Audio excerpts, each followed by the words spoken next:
You yourselves know how I lived among you from the first day I set foot in Asia. Acts 20:18.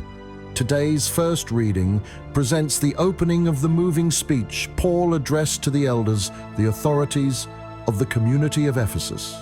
You yourselves know how I lived among you from the first day I set foot in Asia.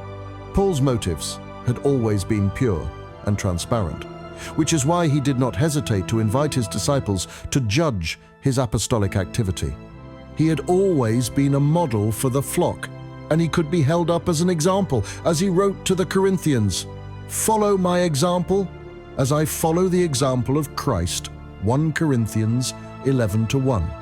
I have served the Lord with all humility in the midst of sorrows and tribulations. I have served. For Paul, it was an honor to call himself a servant of Jesus Christ. Letters of that time began by identifying the sender, who would add one or more honorific titles to their name. Paul, in his letter to the Romans, calls himself a servant of Jesus Christ. In the midst of sorrows and tribulations, many contemporary Christians only want to serve the Lord when it is easy, pleasant, and when we feel like it.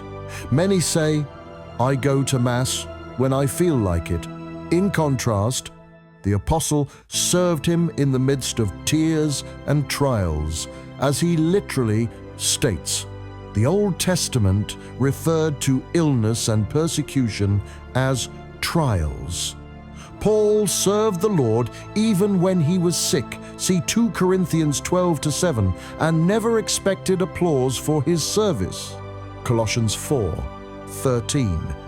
I can do all things through him who strengthens me.